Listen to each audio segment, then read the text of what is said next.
It's about a quarter of, so you need to chew up about 5 minutes by when you start, whenever you start, tell me when you do the introductions. Yeah, that's always a good thing to do.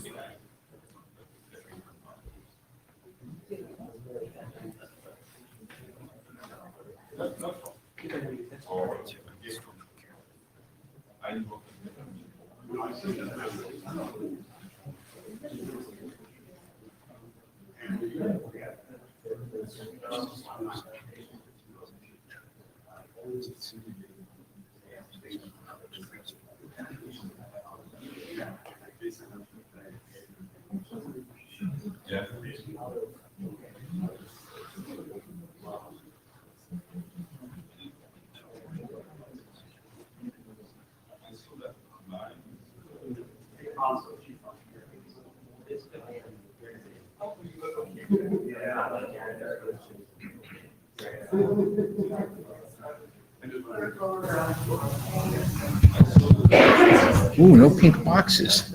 No, make sure you don't go. No pink boxes. I can't use the stay in the pink box or else slide from Honolulu. No, they have not put them up yet, so. Oh, you think there will be pink boxes? Hi, everyone. Is this on? You hear me? Yes, I think. Is this on? No? No.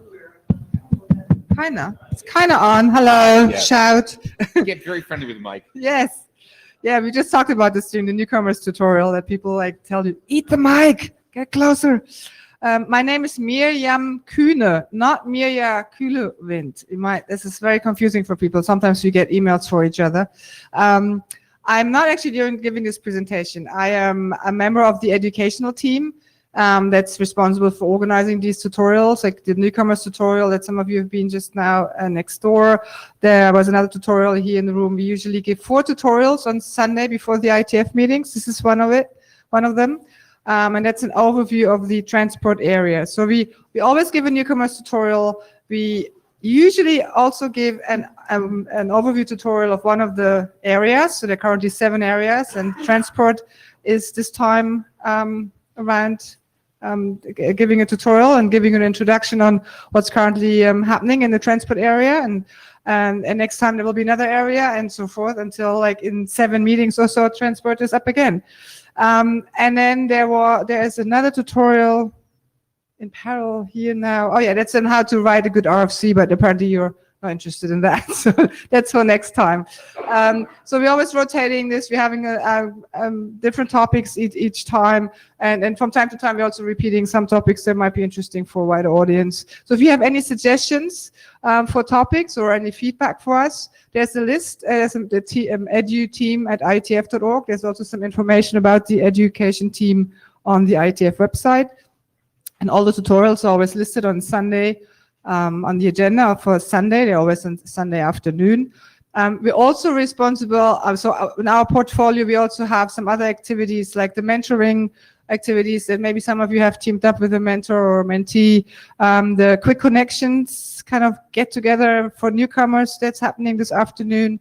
And one other activity is some training for and information sharing with working group chairs. So there's always a working group chairs lunch training session that the education team is organizes. And it kind of falls into a bigger education and mentoring directorate that we're organized in, and it's kind of under the general area. So I'm trying to kill some time here because Mirja is coming out of a meeting that she's held up with because she is also on the ISG, right? Yes, she's a transport area director. Yes, so you have actually the area director telling you what's happening in the area. That's wonderful. But Dave can start, I think, and then Mirja can come in and take over. Unless you have any general questions about education team or any feedback you want to give to me, you can also find me during the week. All right, then it's yours. It wasn't quite 5 minutes, but Good enough. So good afternoon. Thank you for coming. My name's David Black. I'm one of the 2 presenters. I'm with Dell EMC. I've been involved in IETF and transport area for over 20 years at this point. I work at Dell EMC, mostly on storage. You'll find my name, for example, on the most recent RFC for iSCSI, one of about a couple dozen RFCs I've written. I'm a chair of the Transport Area Working Group and another working group in the Transport Area. And so Miria, who will be here in about 10 minutes or so, and I are going to do an overview of the transport and services area. And with luck, my first piece will take long enough that she'll be walking in at about the point where her first slide comes up. So the TSV area is often referred to as just transport. It covers a range of technical topics related to data transport in the internet. Primarily protocol design and maintenance at layer 4, and I'll show you in just a minute what we mean by layer 4. This is TCP, UDP, SCTP, and friends. These are the protocols that live at that layer. Major technical concerns at this layer of the protocol stack are congestion control and active queue management. Transport started out, big concern was to prevent congestive collapse of the internet. Been there, done that, not going back again. Well back in internet history, hasn't been a concern recently. More recent concern is queue occupancy and in particular buffer bloat, about which quite a bit of very useful work has been done recently. Transport also covers quality of service and related signaling protocols, QoS. Two examples are differentiated services framework, usually called DiffServ, and the RSVP signaling protocol, sometimes called the reservation protocol. Now, there's some activities in the transport area that aren't layer 4 specific. For example, storage protocols like iSCSI are really layer 5 and above. They're located in TSV for historical reasons. As we go through the survey, you'll get a sense of what those are. It's often the case that they use a great deal of, they're capable of using quite a bit of bandwidth, or that there were concerns that were transport specific in the protocol design that were best worked on in this area, for example, dealing with certain aspects of congestion control. So here's, to show you where transport lives, here's a classic network stack you find in any networking textbook, going from layer 1 physical all the way up to layer 7 application. Transport is sitting right there. Let's see if I can get this doc to work.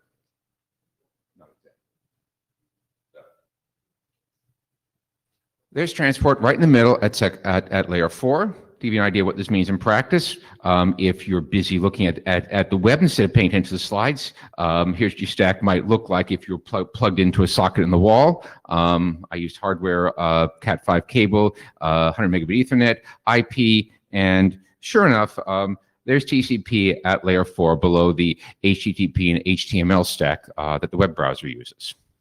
Now, this is what's in the textbook. This is where transport lives. And practice, two points. Layer 6 doesn't really exist. We get up to about layer 5, and then it's other stuff that happens inside the layer 5 protocol. And the other thing is that the network stack for the internet is often referred to as an hourglass stack or architecture, where IP is the thin point of the hourglass. It's a relatively simple protocol by comparison to some other things, and it allows a great deal of flexibility in what runs below it. IP runs over nearly everything. Heck, there's even a German pigeon fanciers club that got it to run over carrier pigeons. The ping time was truly impressive. And above IP, a great deal of innovation is possible because there's this interface. Now, lately, it's become the case that a lot of this sort of stability has now encompassed both the network and transport layers. So people are tending to work with one of a very small number of transport protocols, TCP and UDP. So speaking of TCP, in the beginning, there was TCP. Well, that's sort of how our story begins. Transport is one of the oldest IETF areas. At layer 4, their key internet elements, whatever you do over the internet almost certainly involves some transport protocol, TCP, UDP, later on SCTP, which was originally developed for very low latency telephony signaling, but has found a number of other uses. The most recent interesting use is it's the data channel for WebRTC. DCCP, which is an intermediate protocol that tries to do congestion control for unreliable transmissions. And the latest work in transport, which you'll hear about a bit later in this presentation, is QUIC, which is a new transport protocol that's been designed and adapted for web traffic. And that's a general theme of transport. We adapt technology to the internet, make things work over unreliable packets at large scale with congestion control. And so storage, pseudowires, and multimedia are examples of things the transport area has worked on to get to work at large scale with congestion control. Need to say a few things about multimedia and the RAI area. Once upon a time, when the internet was first put together, the conventional wisdom, what everybody understood, was you couldn't get reliable source unreliable packets unless you had some kind of protocol like TCP that was prepared to insert some serious buffering delays and be prepared to do retransmission when packets were dropped.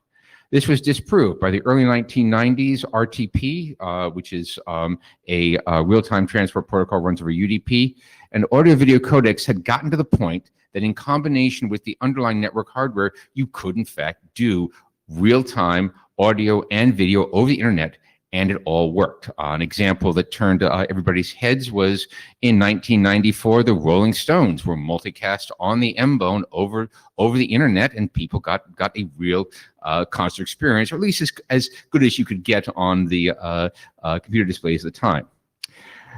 That whole area of multimedia work broadened to related work, particularly IP telephony. And IP telephony was motivation for work initially on SCTP and then on SIP, which is a session initiation protocol that's widely used for IP telephony. And all of this broadened to the point that transport was actually split into two, that all of the work in transport that related to multimedia and IP telephony was then split off to become a separate area called the real-time applications and infrastructure area. And so historically, that was transport work because it interacted very, very strongly with the transport layer of the network and concerns about traffic management, congestion management. And the traffic management congestion management has gotten mature enough that this can now be sort of pursued as a more or less separate area inside the IETF. So this is where we were hoping that Mira come in. So I will say a little bit about some of what's going on here and see if I can't chew up some time. First, are there any questions about anything I've talked about so far? All right. Let me see if I can chew up a little bit of time here. Do sort of a real quick overview. There'll be slides on each of these. So today's transport area scope is sort of summarized in these bullets. You have the core transport protocols, things like TCP, SCTP, and UDP that in many cases have been around for a long time. They're relatively mature protocols. I need some work done on them. QUIC, which is a new transport protocol with security intended primarily for web traffic. Congestion control and queue management. This is the infrastructure that sits inside the network in routers. This is where the queue management sits, and then the corresponding protocol logic at the endpoints that responds to what's going on in the routers to appropriately manage congestion and try not to overload the network. NAT traversal. NAT stands for Network Address Translation. You probably have one of these in the box that your internet provider gave you to put in your house that allows you to connect multiple things up to one internet connection. It stands for Network Address Translation because what commonly happens is the provider will give you one IP address, but every single device you want to attach to the internet via your local box wants its own IP address. And what's sitting in the middle in that box is something called a NAT. It's actually a port translating version of a network address translator. And translation is not perfect. When I go from many IP addresses to the one IP address that the internet service provider uses, certain things don't work transparently. A lot of the work in figuring out how to get things to run through these boxes is transport area work. quality of service and related to, quality of service signaling work goes on in the transport area. This is topics like the differentiated services QoS framework for the internet. Storage networking. A number of very important protocols that are used in distributed storage are developed in the transport area. iSCSI and NFS are two examples. And there's a whole bunch of other topics, such as delay-tolerant networking and performance metrics and measurement, where the transport area has been a logical or convenient home for that. And with that, here's Mirja, who will introduce herself and pick up from here. Oh, great. Wow. So you were quick here. So hi, I'm Mirja. I'm one of the transport area directors, and usually I try to delegate this to somebody else, but this time it's on me. So anyway, I'm more or less qualified to tell you some more specific things about part of the work we do in transport. So I will go over the first half of these, and then David will pick up the second half again. Yeah, so transport protocols, that's like our main business, and like TCP and UDP are well-known transport protocols that has been developed in the IETF, and we're still maintaining these. I mean, UDP is not really a transport protocol, but it's still, I mean, a lot of stuff is running over UDP, so our task here is also to give advice to people developing protocols on top of UDP, for example. For TCP, we have our own working group, that's TCPM, for maintenance work, and UDP usually has topics that are discussed in the TSW working group. So TSW working group, did you say something about this already? Not much. No. TSW working group is a working group that kind of catches up the topics that don't fit anywhere and are not big enough for our own working group. There are a couple more transport protocols actually that are less well known and less deployed, but are deployed in special use cases. One of them is DCCP, for example. The other one is STTP, and then there's of course the big new shiny one, which is QUIC. So QUIC is currently under development. QUIC was first brought up by Google, and they already deployed it on a large scale on their communication systems, basically. But what we have now in the IETF since about a year is not like the same protocol anymore. So we basically usually speak about the Google QUIC and the IETF QUIC. It already diverged a lot because you bring more people in the process, you have more opinions, and hopefully that also helps to improve the proposed protocol. The difference between QUIC and all of the other protocols you've seen on the previous slide is that QUIC has encryption integrated inherently from the beginning. So all QUIC traffic will be encrypted, and the encryption uses the TLS protocol. So that's also a big difference from the Google version of QUIC, which is also encrypted but uses an own crypto protocol basically. And that's also one of the big discussions that are happening currently in transport. What does this change to all encrypted means for the traffic, for the operation of the internet? Okay, to go a little bit more into detail, because that's one of the big topics. So if you look at this picture, what you have today basically, and I have to say HTTP is the main use case for QUIC, but QUIC is a general purpose protocol. So currently the working group is really focusing on making it work for HTTP, but it's not the only use case. So today you have HTTP, hopefully HTTPS over TLS over TCP.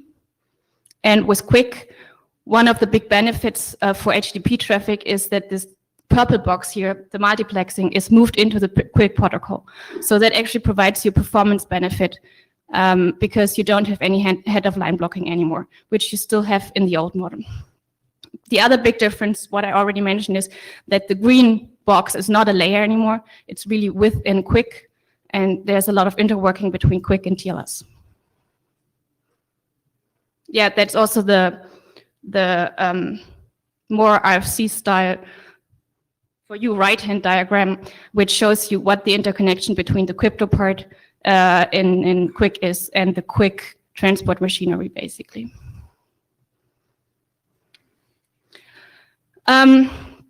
Yeah, so beside hand of line blocking, one also big difference for performance is that it actually reduces latency. And with TLS, you already have a quicker handshake, basically. So you have something which is called session resumption or zero RTT, which means if you have talked to the server previously, you can rejoin a session and like send encrypted data from the beginning without the handshake or like without waiting for the completion of the handshake. Due to the integration of the encryption into TLS, you even save the transport handshake.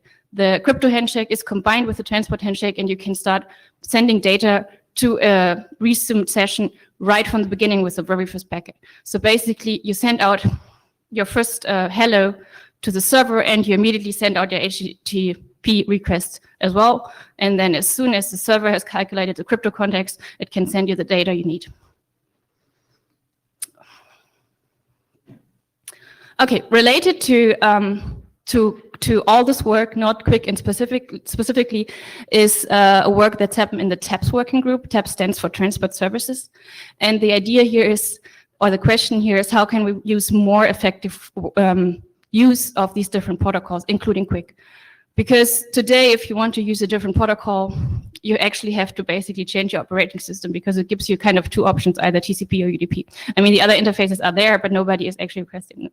So the idea here is really to change the interface in a way that it makes it possible for the operating system to select the right protocol for you, for your needs, for your application, but also that is working on the path. Because sometimes you have a situation where one protocol is actually not supported by the path, where packets are blocked. For example, UDP is blocked in a lot of cases, so you cannot use UDP-based protocols.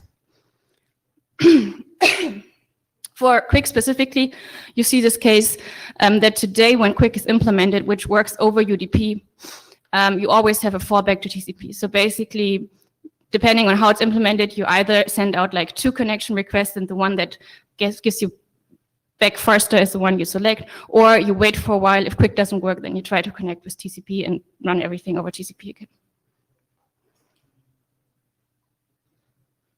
Yeah.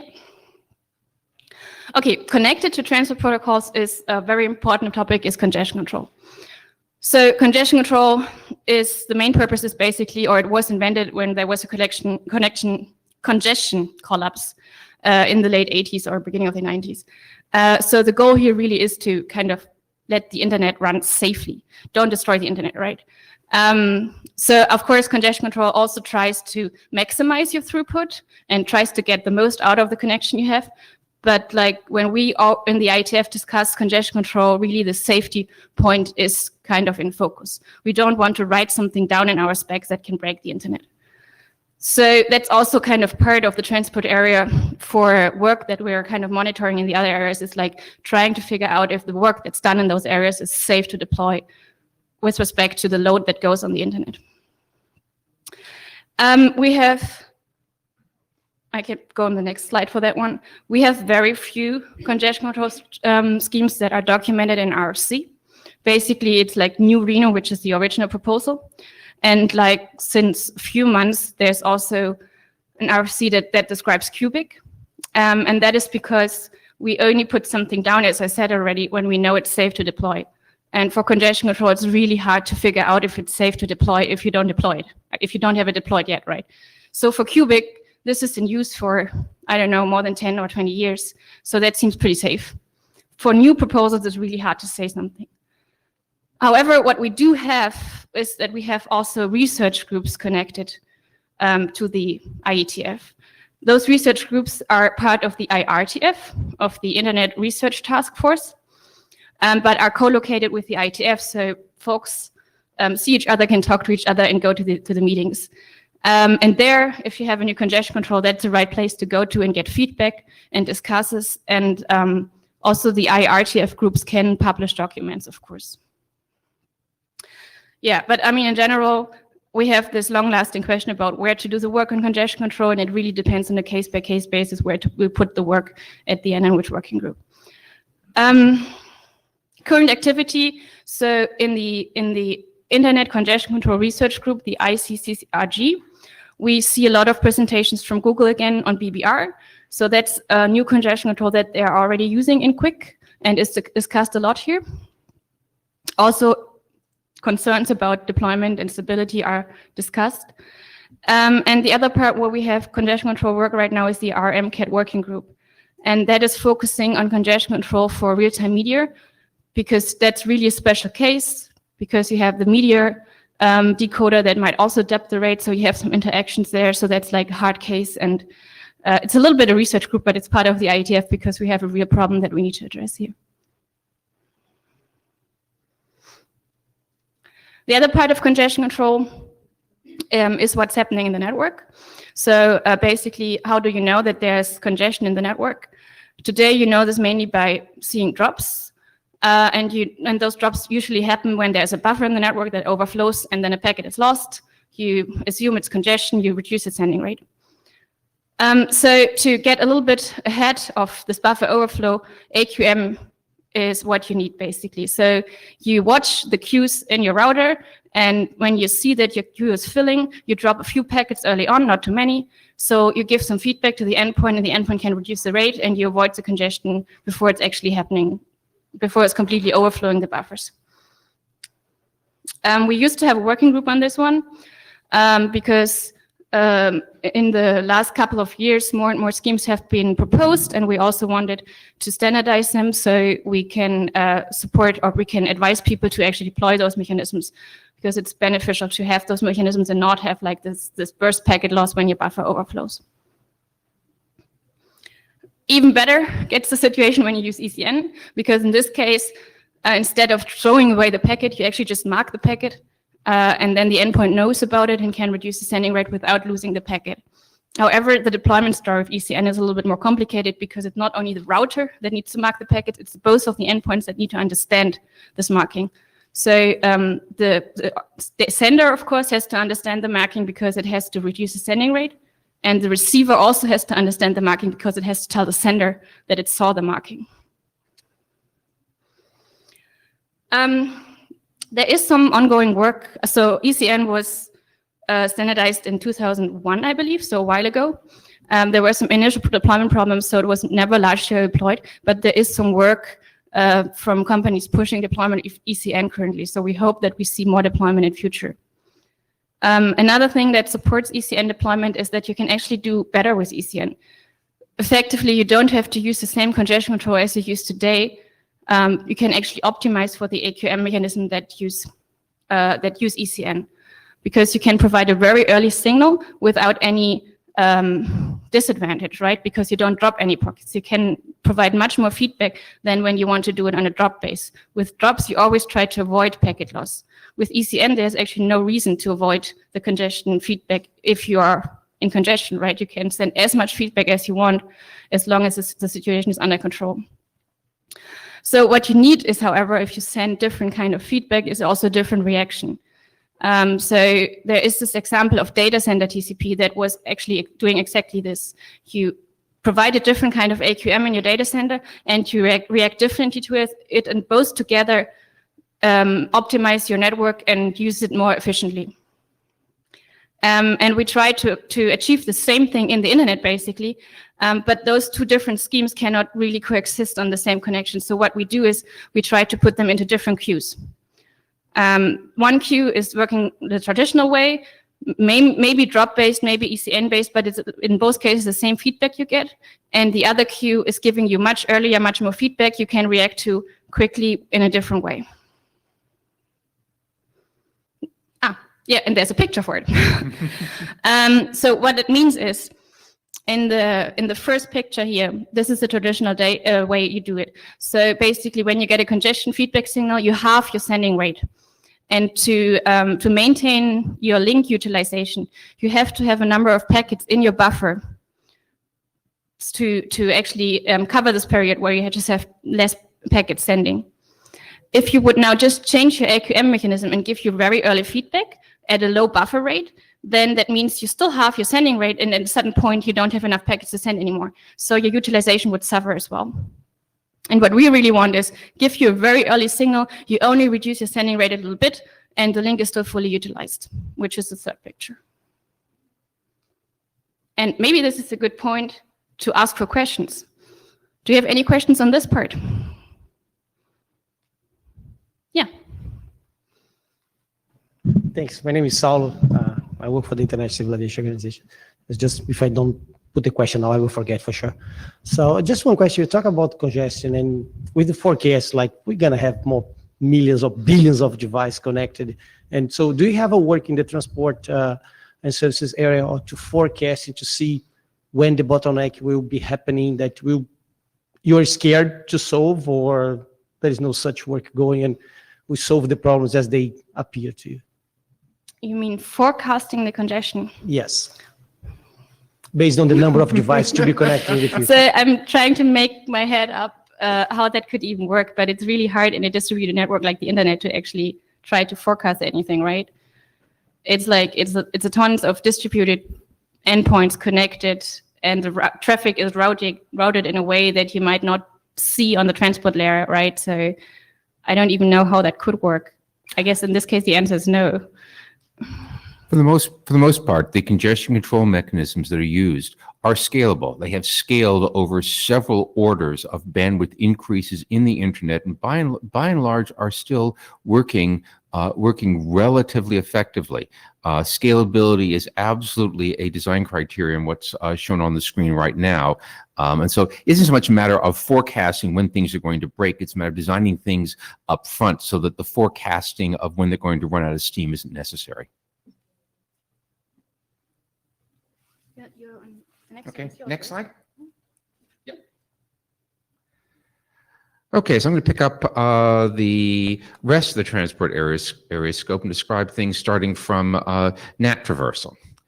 NAT traversal, NAT used to be a dirty word around here. The IETF originally believed that we ought to be able to have an IP address for every single device, and they should all be able to communicate with each other.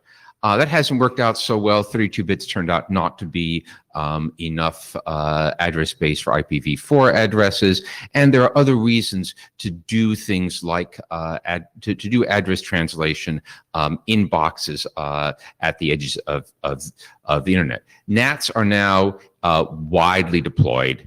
At first, the traversal for the network address translation was done on a protocol by protocol basis. IKE, which is the key negotiation setup protocol for IPsec, was the first for which work was done.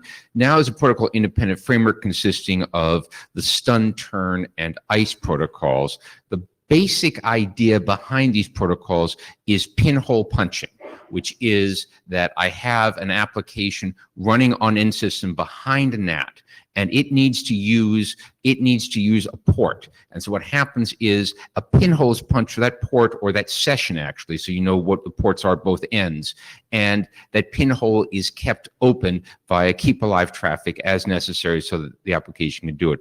The protocols involved in this are called stun, turn, and ICE. Stun involves address discovery so that you can come through a pinhole and figure out what the contact addresses look like. Turn is a relay protocol because it's sometimes necessary if I have NATs at both ends of a connection to do a relay in the middle. And ICE is an overall negotiation framework to use these. These all have RFCs. RFC numbers are on the slide. There's an ongoing work to do some improvements to turn, security improvements, some auto discovery, better IPv6 support in the TRAM working group. Quality of service. General quality of service frameworks are in the transport area. This used to be an area with a lot of work. Integrated services was the first attempt at quality service back when I first joined the IETF.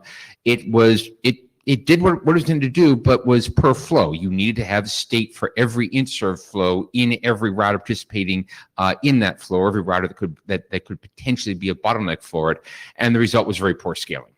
And so we've moved to something called differentiated services. It puts a traffic class in the IP header. We have the problem the other end of the spectrum now, which is that there are a limited number of traffic classes that can be used, and there are additional variants in QoS frameworks. One example is pre-congestion notification, which does capacity management for real-time non-congestion responsive flows.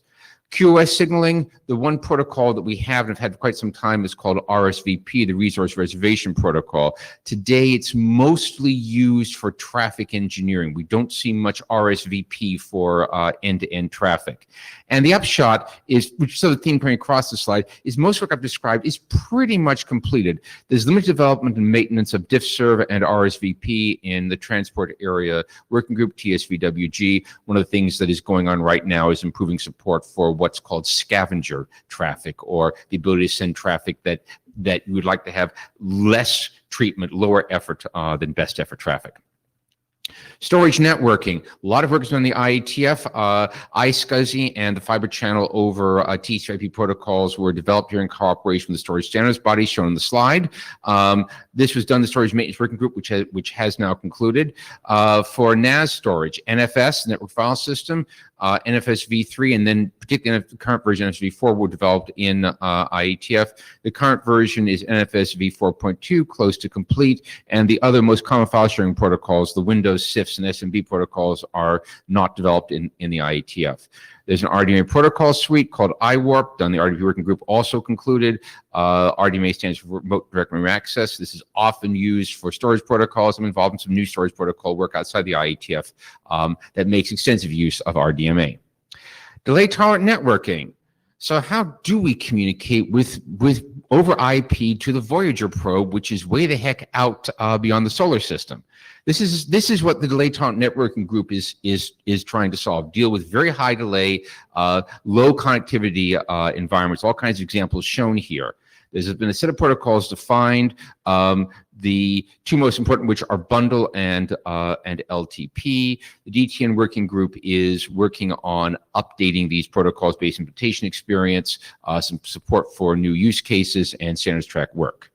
Finally, another topic, network performance management. The IPPM, IP Performance Measurement Working Group, sort of goes by sort of the credo of you can't manage, you can't measure. And so that's all about putting in support to measure things on the internet, standard metrics, methods to improve metrics. Current work is the measurement version of what I would sometimes call, what security people might sometimes refer to as a known plain text attack. You deliberately inject measurement traffic into the protocol you want to measure, and then observe from the internet how the protocol reacts to it.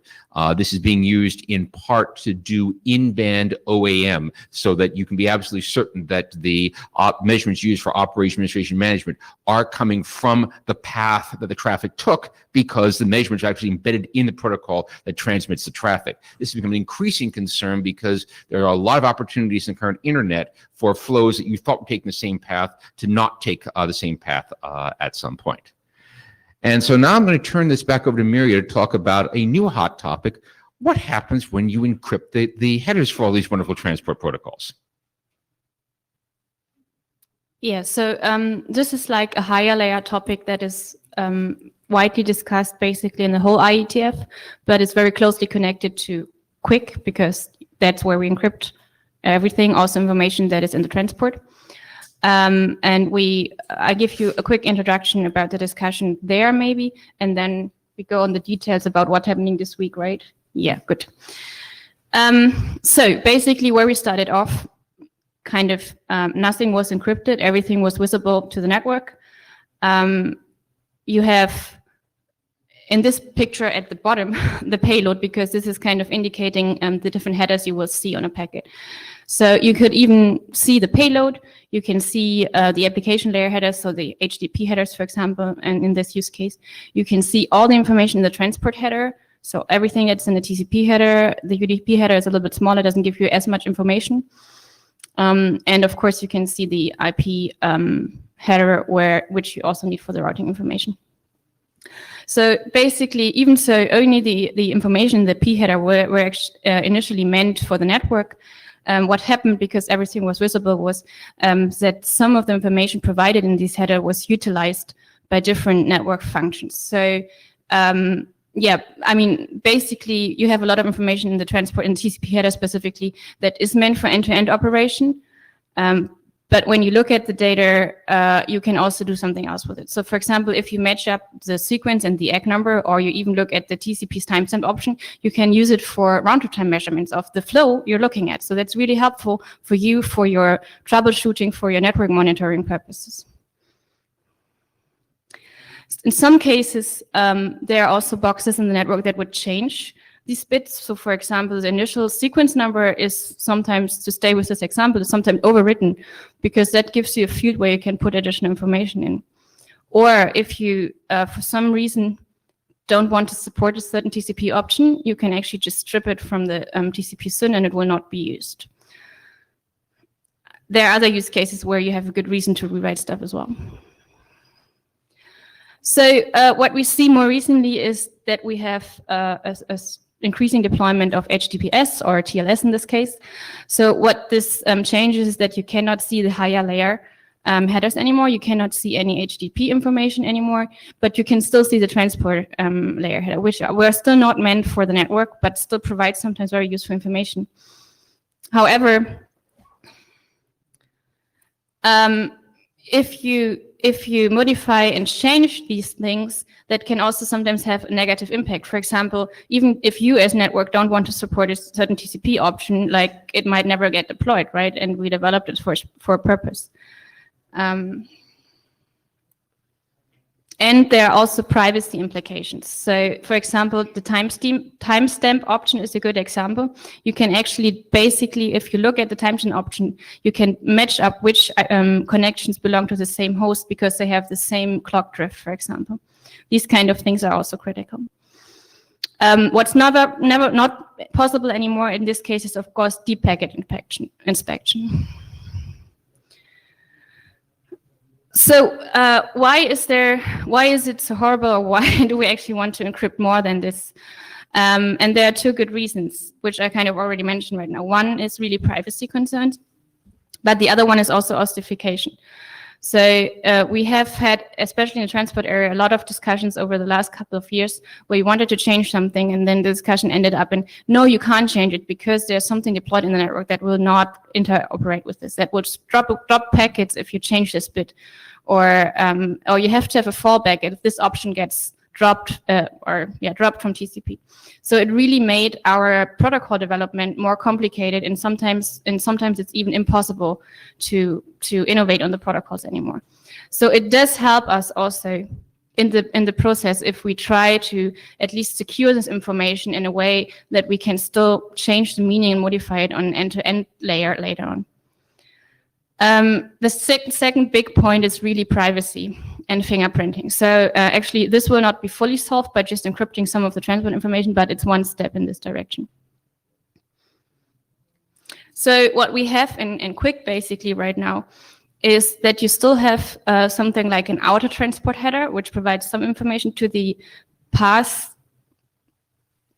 kind of for some information on purpose, other kind of information you cannot really avoid it. But you have also a lot of the information that was previously in the TCP header in the encrypted part of the packet. So that is kind of the inner transport header that is not visible to the outer anymore. And so basically what came up as a term that might be interesting for you is also called wire image. So what's visible on the path. However, this wire image is usually also secured, like protected in a way that you cannot modify it anymore, which is also important for the first goal, for the ossification goal, where you still try to be able to modify things. So that might be, this is at the bottom, these are two individual drafts currently, but they are discussed in the IAB and the Internet Architecture Board to give guidance on this discussion. One is called the wire image, explaining what this term wire image actually means, what is covered by the wire image, and the other is talking about explicit path signals, so making or taking more a look on when we develop a protocol, what should be provided to the path and what is useful for the path to provide. Yeah, I've shown this. So yeah, the main part of the discussion that's ongoing that you might ask yourself in the meantime already is like, what happens to all the devices that actually have been using this information, that have been modifying this information, that have been providing services that we still want on the network? And this is a discussion that's also happening in the IETF, and I don't have an answer for you right now. But like, we are aware of these things, and we need to figure out what we need to support, what information we need to provide, and how we can, on the one hand, we can improve security, privacy, resolve the ossification problem, but also keep the network manageable. So that's part of the discussion here. There's one more slide. Okay, that's only the related draft. Yeah, so as I just said, this is not only about QUIC. This is really about like encryption in general. So there are different drafts in the IETF which are not, again, not always specific to a certain working group. It's really the all-over discussion we have in the IETF that provides you further big background information on these topics and these cautions here. But now I'm done. There we go. That's the slide you were looking for. Okay, so I'm going to round this up by giving you a fairly quick tour of all the meetings that are happening in London this week. So here's all the meetings on one slide. I'm split into categories: area-wide meetings, TCP-related meetings, congestion control meetings, new protocols and deploying new protocols, and then everything else that didn't fit into one of those categories. And sorry for the acronym soup. I'll expand the acronyms on the following slides. So the first meeting is actually one that Mirya co-chairs. There's an area-wide transport area meeting, which is a venue for discussion of topics of general interest, the entire transport area. This week's primary topic is TCP encapsulation, which is you have a protocol that doesn't go through middle boxes such as NATs. You can either work on NAT traversal in that protocol, or you can encapsulate something like TCP that already goes through all the middle boxes. And the first example is that IKE, which did its own NAT traversal in UDP, is now also being encapsulated in TCP, in part because TCP is simply more robust than middle boxes. Monday afternoon. Transport Area Working Group. As Mirya said earlier, this is a catch-all working group for work that needs to be done in the transport area, but can't sustain its own IETF working group. There's a long list here. I basically pulled all of this off of the agenda. SCTP work, better support for scavenger traffic. We're doing some forward area correction work, a couple of pieces of work on UDP, the most interesting of which is adding options to UDP. Turns out we're adding them as trailer options rather than header options. Some work on ECN and L4S, about which we had some slides to say earlier, plus one of the encryption transport protocol header drafts is a discussion item in this working group. Thursday afternoon, we've actually got two sessions back to back. That 1550 to 1910 time slot is actually split over two sessions. I think we'll put a break in the middle when everybody else takes a break. The TCP work is primarily done in the TCPM working group. They work primarily on maintenance issues and bug fixes and moving TCP and TCP options along the standards track. Current topic discussions: ECN alternative backoff. When ECN is in use and giving you congestion signals as opposed to dropping packets, it turns out that you can back off by less and get more effective interaction with the network, and also improvements to accuracy of ECN feedback and a time-based loss detection algorithm called RAC. That's going to start tomorrow morning in Buckingham. Multipath TCP. TCP has run over multiple paths with this protocol for quite some time. They've got quite a bit of experience from it, so they're working on a revised standards track version of that protocol, and that'll be Thursday afternoon before TSVWG. ICCRG.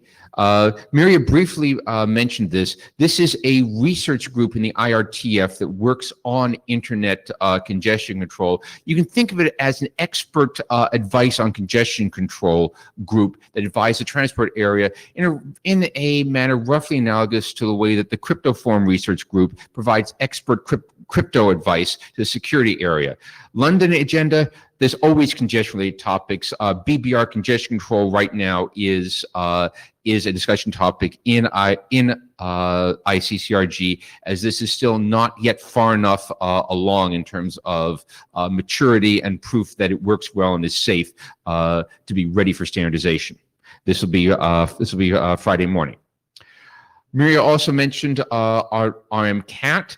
This is for interactive real-time media congestion control. The set of requirements are sort of listed in that first bullet list. They've got some congestion avoidance algorithms. One of the more interesting ones, which is called NADA. They're now working on evaluation criteria for these algorithms and how at the RTP level you ought to be doing congestion feedback via RTCP, Wednesday afternoon. Okay, so that's the first three topics. You are here. We're now going to talk about new protocols and deployment and then everything else. So the latest instantiation of the Quick Adventure is going to be twice this week, Monday afternoon and Thursday morning. The Quick protocol is very close to done, but they're living through the 90-90 rule of project management. The last 10% of the work takes the other 90% of the time. There are some security topics. They're busy writing down invariants, things that are fundamental to Quick design and simply will not change in future versions of Quick, things like the connection ID, writing down the details of ECN support. And I don't know, Mira, have they set a record for amount of time spent discussing a single bit in a protocol header? They've come close. It's a spin bit. And what this is about is, I had said some things earlier about wanting to do measurements in band so you know the measurements are tracking along the path the protocol takes. The spin bit is a single bit proposed for the Quick protocol that enables a pass observer to watch the session and understand what the round trip time is that it's seeing. Transport Services, this is the TAPS working group. They've done some work on an initial interface that's protocol independent, where the application expresses the requirements it wants. Does it need reliable delivery? Does it have time-based delivery requirements? The work now has moved up a level to Transport Service Architecture Interface structure. In addition, how to cover transport security protocols in this framework. Wednesday morning. Alto, we're now into the everything else. Application layer transport optimization. This is actually a fairly high level protocol, runs over HTTP and provides a distributed application with some indication of how the network has been structured. This is for protocols like P2P, peer-to-peer and content distribution networks, where the way you structure the entities that participate in the protocol benefits from some structure of the network in which you deploy the entities. The initial protocol work has been completed. The stuff works. It's being extended, generalization of endpoints to domains, adding some additional path information in addition to endpoint latency maps, and some other ways to extend it Monday afternoon. Delay tolerant networks. This is I like to think of it as the long distance networking protocol, but it also deals with intermittent connectivity. There was an old joke back when we first started networking that the highest bandwidth networking connection in Manhattan, or for that matter, London, was a canister of mag tapes moving uptown in a pneumatic tube. The protocols that this group develops would work over that class of intermittently connected infrastructure.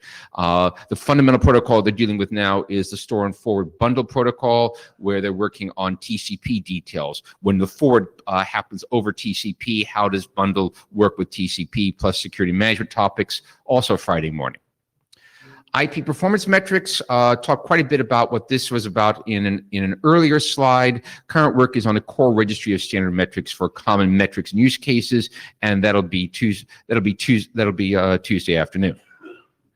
There are also three other active transport area working groups that are not meeting in London. The first is NFS v4, which works on the network file system v4 protocol. That's a distributed file system protocol. There's a lot of details going on in there, which I'll leave you to look at the working group's charter and drafts on. TCP Inc. This is a protocol that does unauthenticated security for a TCP connection. The basic idea is that if the application doesn't have its own built-in security, it doesn't have the infrastructure to use TLS, when the application establishes a TCP connection, there will automatically be a security layer put in place that by the TCP stack that takes care of hiding this from eavesdropping. And this is unauthenticated security because it just sets up anonymously. For authenticated security, you really want to modify the application to use TLS. The work in this work group is very, very close done. In fact, just had a meeting just before this session to understand where we are in the very last issue.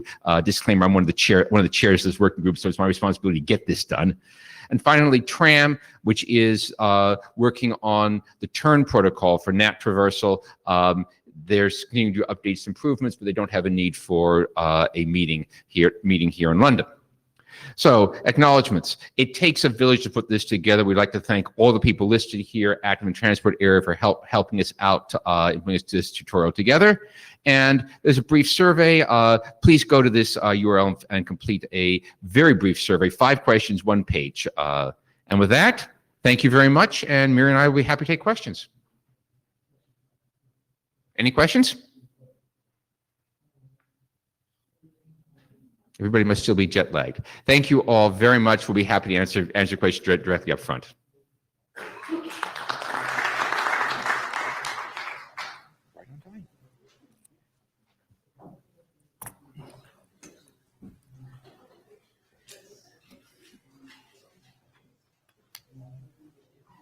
Let's slide the next victim.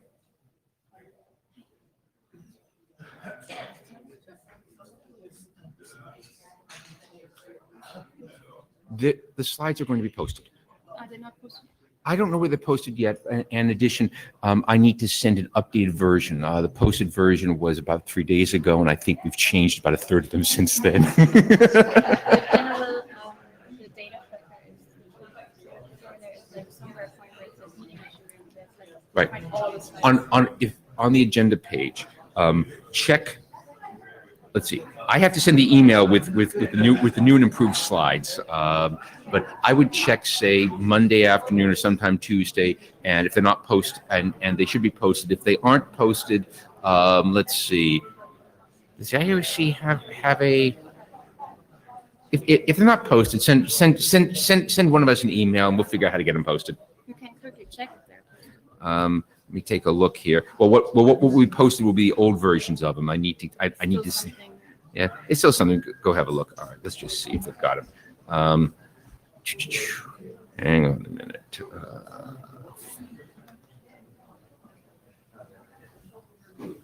Do you know the data? Yeah. So this is the agenda page of data tracker, and it's yes, the slides are posted. That'll be a link to the slides right there. Okay, and as I said, check back later because the version they've got posted is right now an 00. You look for an 01 version, which will contain some minor updates. But the 00 version is not bad. It's not. We're not embarrassed by it. That's why we let them post it.